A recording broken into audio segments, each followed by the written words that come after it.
산업통상부가 발표한 2025년 산업기술인력 수급 실태 조사를 보면 산업 현장은 여전히 인력난에 시달린다라고 이야기합니다. 특히 비수도권의 중소기업일수록 그 어려움은 더 크다라고 보고합니다.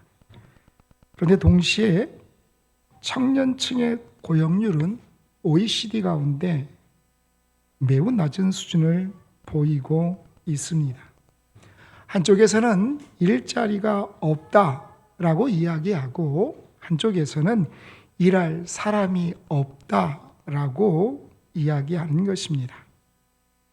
취업은 점점 어려워지고 좋은 직장에 들어가기 위해서는 수십 대 일, 수백 대 일의 경쟁률을 뚫어야 하는데 아이러니하게도 기업들은 사람을 구하지 못한다고 이야기합니다.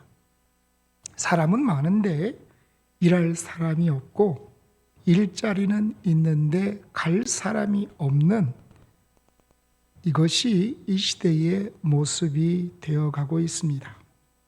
자, 이런 상황을 보면서 우리는 쉽게 이렇게 이야기하죠. 요즘 청년들이 눈이 높아서 그런다는 것입니다. 근데 여러분 정말 그럴까요? 그렇지 않습니다. 청년들이 원하는 것은 대단한 것이 아닙니다. 안정된 삶, 워라밸을 누릴 수 있는 그런 근무 환경, 미래를 준비할 수 있는 조건, 이것은 욕심이 아니라 이 시대를 살아가는 최소한의 기준입니다. 반대로 기업의 입장도 다르지 않습니다. 모든 조건을 맞춰주고 싶지만 현실적으로 감당하기 어려운 구조 속에 있기 때문입니다. 그러면 문제는 무엇일까? 청년들이 틀릴 것일까? 아니면 기업들이 잘못하는 것일까? 이것은 청년들이 틀린 것도 특히 기업들이 틀린 것도 아닙니다. 문제는 조건의 충돌입니다. 청년들은 말합니다. 이 정도는 기본입니다. 기업들은 이야기합니다. 그건 감당하기 어렵습니다. 그래서 결국 사람은 있는데 일자리가 없고 일자리는 있는데 사람이 없는 모순이 계속해서 이어지는 것입니다. 우리가 무엇인가를 결정할 때 조건을 살펴보고 신중하게 무엇인가를 선택하는 것은 반드시 필요한 과정입니다. 연봉을 계산해보고 근무 환경들을 따져보고 미래를 고민하는 것도 결코 잘못된 것이 아닙니다. 오히려 그것은 하나님이 우리에게 주신 지혜의 영역입니다. 그런데 이런 구인난의 모습은 교회 안에서도 얼마든지 찾아볼 수 있습니다. 교회 또한 영적 구인난으로 시간이 갈수록 심각해져 가는 인력난을 겪고 있기 때문입니다. 일할 곳은 많은데 일할 사람이 없고 교회 사역 구석구석을 바라보면 일자리는 많은데 정작 그 일을 감당하기 원하는 사람들이 점점 줄어들어서 교회 사역의 모든 현장에서 들리는 소리는 일할 사람이 없다는 것입니다. 사랑하는 성도 여러분, 우리가 알맞는 조건을 찾는 것, 이것은 너무나 중요한 것입니다. 그러나 때로는 그 조건을 뛰어넘어야 할 순간이 찾아옵니다. 어떤 순간일까요? 우리가 하나님의 부르심 앞에 설 바로 그 순간입니다. 나를 부르시는 하나님의 부르심은 내 삶에 좋은 조건을 보장해 준다고 말씀하지 않습니다. 하나님의 부르심은 이 길로 가면 안정이 보장된다고 말씀하지도 않습니다. 이 선택을 하면 모든 것이 해결될 것이다 라고도 말씀하지 않습니다. 그러나 분명한 것은 하나 있습니다. 하나님이 부르시는 길은 하나님께서 책임져 주시는 길이라는 것입니다. 소명의 길은 조건이 좋기 때문에 걸어가는 길이 아닙니다. 하나님이 계시기 때문에 걸어가는 길입니다. 그래서 믿음의 사람은 조건을 무시하는 사람이 아니라 조건보다는 하나님의 방향을 더 신뢰하는 사람인 것을 우리는 믿습니다. 조건을 보는 것은 지혜입니다. 그런데 조건을 따라가다 보면 언제나 지금 조건보다 더 좋은 조건이 내게 다가오면 흔들릴 수밖에 없다는 것입니다. 하나님께서 내 삶의 방향을 붙들어 주시면 비록 지금 환경은 부족해 보이고 상황이 불안해 보여도 그 길을 하나님이 책임져 주심을 신뢰하며 걸어갈 수 있게 될 줄 우리는 믿습니다. 지금 우리는 선택의 시대를 살고 있습니다. 수많은 조건 속에서 고민하며 살아가지만 그 모든 선택의 자리에서 우리가 반드시 기억해야 할 것이 있다는 것입니다. 여러분, 하나님께서 우리를 부르시는 그 부르심 앞에 세상의 선택의 기준과 내가 하나님 앞에 부르심을 입었을 때 그것을 선택하는 기준이 동일하지 않다는 것입니다.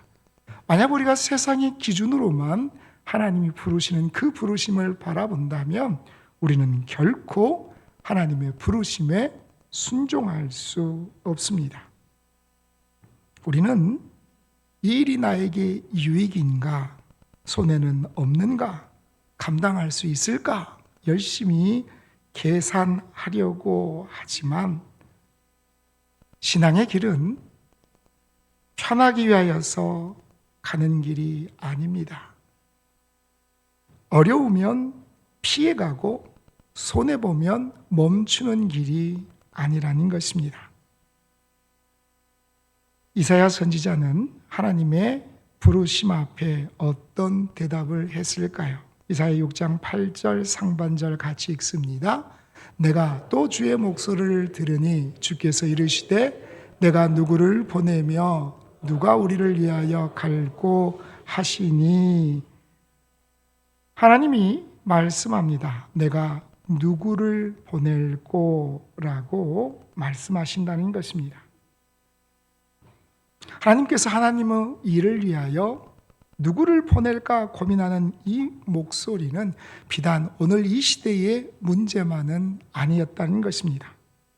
이사야 선지자가 사역할 그때에도 하나님께서는 탄식하시며 일할 사람을 부르십니다.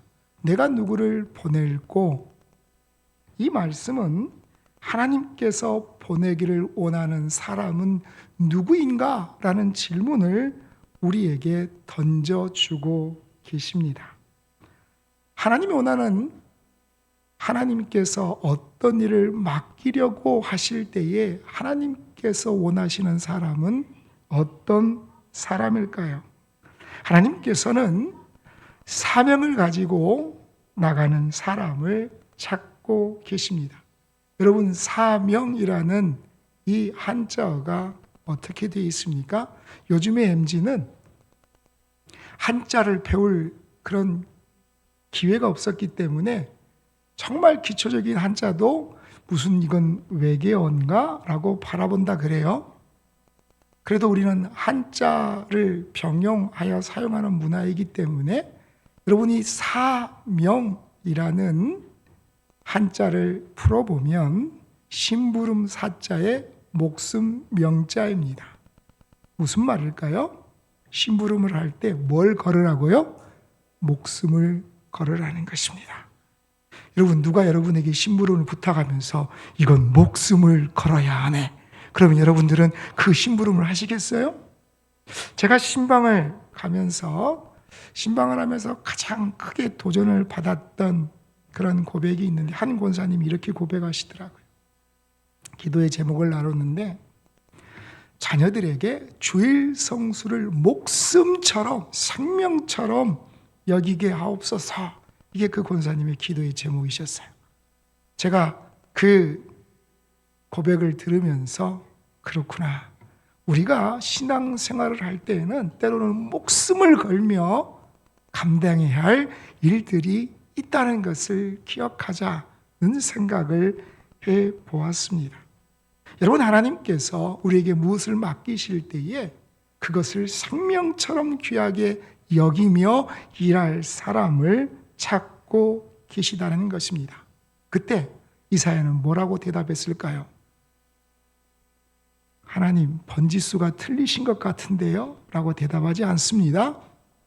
이사야는 고백합니다. 내가 여기 있나이다. 나를 보내소서. 여러분, 이 이사야의 고백은 하나님이 맡겨주시는 그 일을 내가 생명처럼 감당하겠습니다. 이사야는 자신의 조건을 계산하지 않습니다. 여러분, 순종은 계산이 아니라 결단이라는 것을 기억하시기를 원합니다. 하나님께서 나에게 심부름을 맡기실 때에, 어떤 사명을 맡기실 때에 여러분들은 하나님 앞에 어떤 대답을 하시겠습니까? 혹시 여러분 가운데 자신 있게 하나님, 이 정도의 일이라면 제가 할 수 있습니다 라고 이야기하실 분이 계십니까? 하나님, 이 정도는 저를 믿고 좀 맡겨보세요. 제가 결코 실망시켜드리지 않겠습니다 라고 자신 있게 하나님 앞에 말씀하실 분이 있습니까? 어쩌면 우리는 하나님이 부르시는 그 부르심 앞에 머뭇거리고 주저하는 것이 겸손의 모습이다 라고 생각할 수 있습니다. 누가 여러분에게 식사하셨어요? 물어보면 여러분 뭐라고 말씀하세요? 나는 지금 배가 고파. 밥을 안 먹었어. 근데 누군가 식사하셨어요? 물어보시면 여러분은 대답을 어떻게 하세요? 네? 이제 하려고요. 이제 그 말은 밥 사줘요. 그 말이기 때문에 내가 또 여기서 밥을 안 먹었다 그러면 저 사람이 좀 부담스러워하겠지. 그럼 뭐라 그래? 괜찮아요. 그런데 여러분, 그 말을 한번 물어보고 그러면 자기들끼리 밥을 먹어요. 그럼 마음이 어때요? 우리는 그 변하지 않은 법칙이 있어요. 물어보면 몇 번은 물어봐야 돼요? 3번 정도는 물어봐야 못 이기는 척 그럼 저도 같이 이렇게 대답을 할 건데 한번 딱 물어보고 드실래요? 먹었어요. 알았어요. 그럼 얼마나 마음에 상처가 되겠냐는 거예요. 여러분, 하나님이 우리에게 무엇인가를 부탁하실 때, 무엇인가를 맡기실 때에도 우리가 한 3번 정도는 안 한다고 이야기하는 게 겸손의 미덕이 아닐까라고 생각하시지 말라는 것입니다. 하나님께서 내게 무엇인가를 말씀하실 때에 내가 그것을 내가 자신 있게 감당할 수 있는 실력이 있어서가 아니라 내게 이 일을 맡기시는 하나님은 그 일을 감당할 수 있는 능력 또한 주실 것을 내가 믿고 고백하는 그 고백이 이사야의 고백이었고 저와 여러분의 고백이 되시기를 간절히 축복합니다. 오늘 성경도 마찬가지 상황을 우리에게 말씀하고 계십니다. 바울이 빌립보 교회 성도들을 향하여 누군가를 보내야 했습니다. 바로 그때 바울에게 생각나는 사람은 누구였을까요? 2장 19절 같이 한번 읽습니다. 내가 디모데를 속히 너희에게 보내기를 주 안에서 바람은 너희의 사정을 알므로 안위를 받으려 함이니라고 그는 이야기합니다.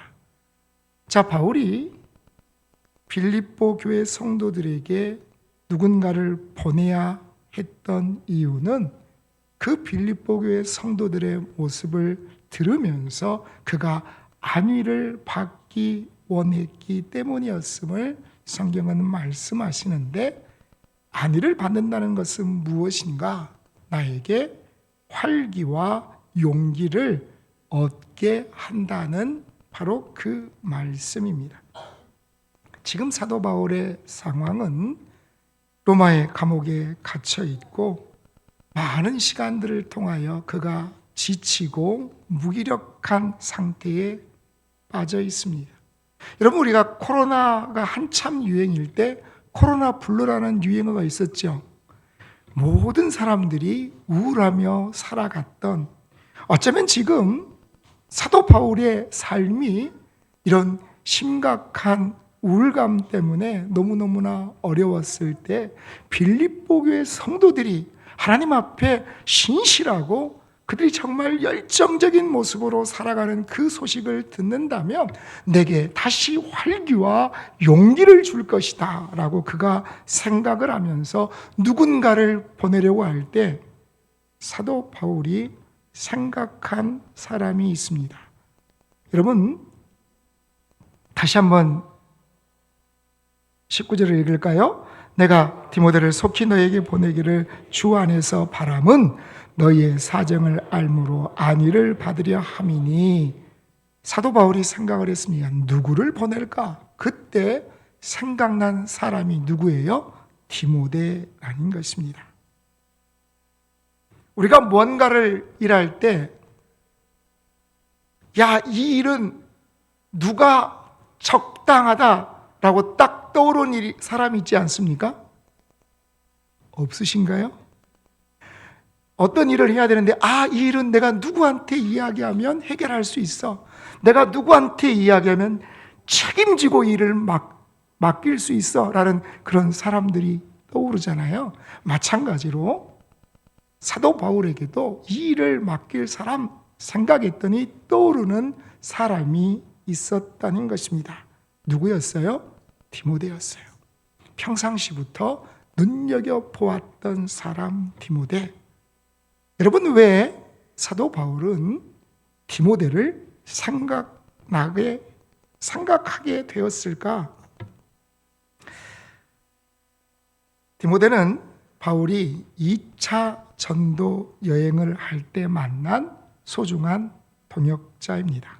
자, 여러분 지금까지 살아오시면서 아무 어려움 없이 편안하게 살았던 때와 힘들고 어려웠던 때 두 시간 가운데 어떤 것이 더 기억이 나십니까? 어떤 것이 더 기억이 나세요? 어려웠던 때. 그래서 남자들이 모이기만 하면 무슨 이야기를 해요? 군대에서 힘들었던 이야기. 10년이 지나고 20년이 지나고 30년이 지나도 그 이야기를 하는 것은 그때가 어려웠기 때문입니다.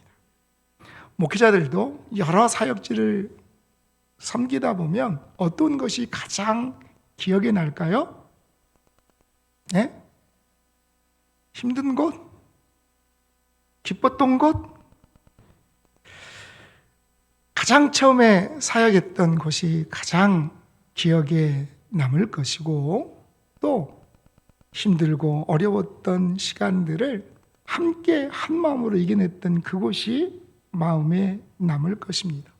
사도 바울이 수많은 선교 사역지를 그가 방문했을 때 가장 기억에 남는 곳은 언제 어디였을까? 아마 사도 바울이 처음 하나님 주시는 그 복음의 열정을 안고 선교 여행을 떠났던 바로 그 시간에 가장 그를 홀대하고 박해하고 또 힘들게 했던 곳. 여러분, 사도 바울이 1차 선교 여행을 떠날 때에 그가 돌에 맞아 거의 죽게 된 곳이 있습니다. 그곳이 바로 루스드라입니다. 사도 바울이 이곳을 잊지 못했던 것은 그가 정말 힘들고 어려운 시간을 그곳에 보냈기도 했지만, 여러분, 바로 이곳에서 그가 누구를 만났어요? 디모데를 만났다는 사실입니다. 어떻게 보면 신앙생활하기 참 힘들고 어려운 그 도시에서 디모데는 모든 사람들에게 칭찬받는 사람이었다는 것입니다. 복음의 불모지와 같은 그곳에서 보석 같은 믿음의 사람을 사도 바울은 만났고, 그와 함께하면서 그 디모데에 대한 기억이 항상 남아 있었다는 것입니다. 자, 어떤 디모데의 모습이 그에게 남겨져 있었을까? 2장 20절 같이 읽습니다. 이는 뜻을 같이하여 너희 사정을 진실이 생각할 자가 이밖에 내게 없음이라. 아멘. 자, 뭐라고 말씀합니까? 이는 뜻을 같이하여 라고 말씀합니다. 동일한 호흡, 같은 마음을 가졌다라는 의미입니다. 또 조금 더 깊이 살펴보면 사도 바울의 마음을 믿어 주었던 사람이라는 의미가 이 가운데 포함되어 있다는 것입니다. 사도 바울이 지금까지 수많은 선교 여행을 통하여서 많은 사람들과 동행해 봤는데 자기의 마음을 끝까지 믿어 주었던 사람이 누구라고요? 디모데라는 것입니다.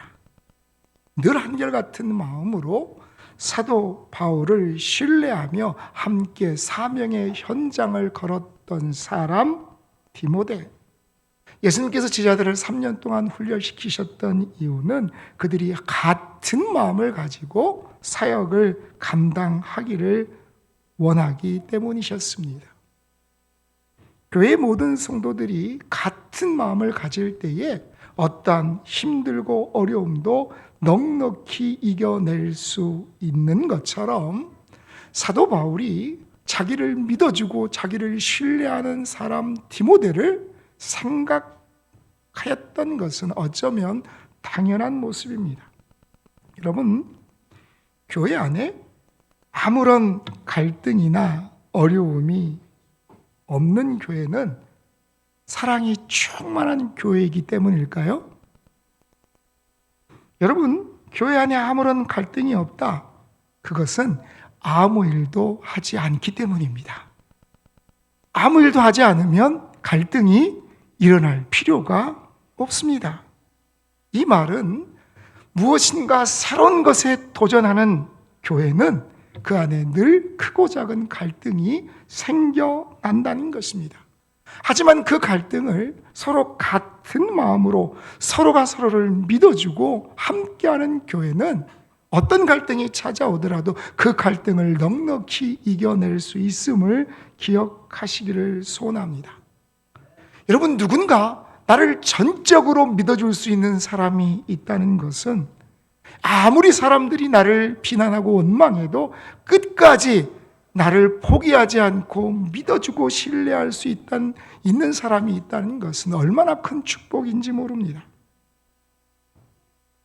지금 당장 눈에 보이는 현상만을 바라보면서 나를 평가하고 판단하는 것이 아니라 내가 어떤 결정을 내릴 때에 그 사람이 그런 결정을 했으면 그만한 이유가 있을 거야 라고 믿어줄 수 있는 사람, 그 사람이 바울에게는 디모데였다는 것입니다. 계속해서 사도 바울은 디모데가 어떤 존재였는지를 말씀하는데 21절 같이 읽습니다. 그들이 다 자기 일을 구하고 그리스도 예수의 일을 구하지 아니하되, 자기 일을 구하지 아니한 사람이 누구예요? 디모데였다는 것인데, 여러분, 여기에서 구한다, 이 말은 계산한다 라는 의미입니다. 뭘 계산했을까요? 이 일을 하면 내게 유익이 되는지 아니면 손해가 되는지 사람들은 다 계산하고 있을 때에 디모데는 계산하지 않고 사도 바울을 함께 동역하면서 맡겨진 사명을 감당했다는 것입니다. 우리가 교회 일을 감당할 때에 어쩌면 하나님이 원하시는 일보다 내가 원하는 일을 하고 싶을 때가 있습니다. 하지만 사명은 내가 원하지 않는 일이라고 할지라도 하나님께서 원하시는 일이라면 우리가 담대함으로 감당해 나가는 것, 내 이익과 내 손해를 계산하지 않고 그 일을 감당하는 것이 사명자의 모습인 것을 기억하는 이 시간이 되기를 간절히 축복합니다. 여러분, 우리는 때로 헌신합니다. 그런데 그 헌신이 내 손해가 아닐 때까지만 헌신하려고 하는 것은 아닌지, 우리가 신앙생활을 할 때도 내 손해가 아닐 때까지만 신앙생활을 하려고 하는 것은 아닌지. 여러분, 내가 손해가 아닐 때까지만 신앙생활을 하겠다라고 생각이 되면 내가 교회를 출석하는 것이, 내가 신앙생활을 계속하는 것이 내게 손해가 될 때면 나는 가차없이 교회를 떠날 수도 있다는 것을 기억하십시오. 예수님은 우리를 사랑하셨습니다. 어디까지 사랑하셨을까요? 예수님이 손해볼 수 있는 모든 것까지를 감당하시면서 우리를 사랑하셨습니다. 왜요? 나를 사랑하시기 때문에. 만왕의 왕이신 예수님께서 이 땅에 사람이 되셨고 내게 말할 수 없는 큰 사랑을 베푸신 이유는 나의 모든 죄값을 대신하여 예수님이 십자가에 못 박히신 이유는 나를 사랑하셨기 때문임을 기억하시기를 소원합니다. 사랑하는 성도 여러분, 손해보지 않고 신앙생활을 하려고 하지 마십시오. 주님이 끝까지 낮아져서 우리를 사랑하시고 우리에게 영원한 생명을 주셨던 것처럼 우리도 내가 낮아질 수 있는 데까지 낮아지는 것이 손해가 아니라는 것을 기억하며 나가기를 소원합니다. 성경은 또 사도 바울이 생각하는 디모데의 모습을 어떤 모습으로 말씀할까요? 20절 같이 읽습니다.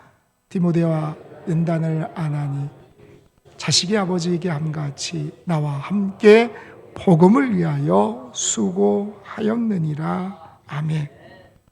사도 바울은 디모데를 생각할 때 나와 함께 수고한 자라는 것을 늘 기억하고 있었습니다. 한마디로 디모데는 끝까지 함께하는 사람이었다는 것입니다. 사도 바울을 만났던 그 순간부터 사도 바울이 전제로 하나님 앞에 부어지는 순간까지 늘 변함없는 모습으로 함께했던 사람 디모데. 여러분, 시간이 지날수록 우리의 마음들은 처음에 그 마음이 변질되어 가는 것을 우리는 너무나 잘 알고 있습니다. 끝까지 지속되지 않는 마음들이 우리 안에 있다는 것입니다. 너무나 사랑스러워서 평생을 함께 하자고 약속했던 사람들이 어느 한순간에 남이 되어버리는 것이 어쩌면 이 시대의 현실이지만 언제나 변함없는 모습으로 누구에게 평생을 함께 할 수 있는 믿음의 동역자로 설 수 있다는 것, 함께 수고에 땀을 흘릴 수 있다는 것, 이것은 말할 수 없는 축복임을 믿으시길 바랍니다. 여러분, 내가 누군가에 이런 믿음을 줄 수 있는 사람이고 나 또한 나에게 이런 믿음을 줄 수 있는 사람이 옆에 있다는 것이 얼마나 큰 기쁨이고 감사인지 모른다는 것을 기억하십시오. 디모데는 끝까지 사도 바울과 함께하며 하나님이 주신 그 사명을 감당했던 사람임을 바울은 우리에게 증거하고 있다는 것입니다. 디모데는 바울이 그를 생각할 때마다 마음에 위로가 되고 힘을 주는 사람이었습니다. 단지 그가 헌신적이고 착한 사람이었기 때문이 아니라 디모데가 모든 환경을 뛰어넘는 그런 하나님의 사람이었기 때문입니다. 사도 바울이 하나님의 부르심 앞에 묵묵히 그 길을 걸어갈 때 디모데도 그런 바울과 함께 말없이 그 뒤를 함께 따라갔던 사람이었기 때문에 사도 바울이 정말 중요한 일을 맡길 때 나에게는 디모데가 있어 라고 생각할 수 있었던 것입니다. 사랑하는 성도 여러분, 하나님이 내가 누군가에게 이 사명을 맡겨야겠다 라고 생각하실 때에 생각나는 사람이 우리가 되기를 간절히 축복합니다. 여러분, 우리의 자녀들이 하나님이 무엇인가를 맡기려고 하실 때에 생각할 수 있는 그런 자녀들이 되기를 간절히 소원합니다. 그들이 하나님의 기쁨이고 하나님의 자랑이 되기를 간절히 축복합니다. 한 성도님이 식당을 들어가셨는데 그 식당에 그림이 하나 걸려 있어요. 근데 그 그림이 너무너무 은혜스럽다는 거예요. 어떤 그림이었을까요?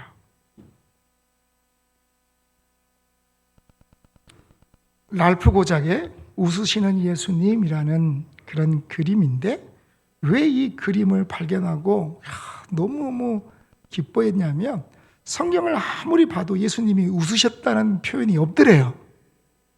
예수님이 우리를 위하여 함께 울고, 또 어떤 그림을 보든지 예수님이 좀 얼굴에 항상 좀 그 무게를 잡고 계시는데, 예수님이 웃으시는 모습을, 여러분도 예수님이 웃으시는 그런 그림이나 사진을 잘 보셨어요? 왜 예수님의 사진이, 또 예수님을 그린 그림이 웃는 그림이 없을까 하던 차에 그 식당에 들어가니까 예수님이 웃으시니까, 여러분 그거 있잖아요. 식당에 들어갔는데 그 식당이 후기가 별점 5개. 그럼 어떤 마음이 들어요? 이 식당이다. 그런 마음이 드는 것처럼, 예수님이 이 식당의 이 음식이 너무 맛있어가지고 웃고 계신가? 하고 먹고 싶은 마음이 들겠잖아요. 웃으시는 예수님. 여러분, 우리가 예수님을 웃게 해드리는 교회가 되기를 간절히 축복합니다. 추수날에 시원한 얼음물처럼 주님의 마음을 시원케 해드리는 교회가 되기를 간절히 소원합니다. 하나님께서 어떤 일을 하실 때에 생각나는 바로 그 사람이 우리가 되기를 소원합니다. 우리의 자녀들이 하나님께서 어떤 일을 맡기실 때에 가장 먼저 생각나는 그런 사람들이 되기를 간절히 소원합니다. 하나님이 어떤 일을 계획하실 때 가장 먼저 떠오르는 교회, 하나님이 생각하시는 바로 그 사람, 그 가정, 그 교회가 우리가 되기를 주님의 이름으로 축복합니다. 우리를 부르시는 그 하나님 앞에 어떤 것도 계산하지 않고 하나님이 원하시는 그 방향으로 응답하는 그 사람, 가정, 교회가 바로 우리가 되고 우리의 가정이 되고 우리 교회가 되기를 간절히 축복합니다. 비록 나는 부족하고 모자라지만 이런 부족하고 모자란 나를 통하여서 하나님께서 생명을 걸고 맡기실 수 있는 그 일들을 기쁨으로 맡기시는 그런 우리의 모습이 되기를, 하나님께서 기대하시는, 하나님께서 우리를 바라보시면서 늘 기억하실 수 있는 그런 우리의 모습이 되기를 주님의 이름으로 간절히 축복합니다.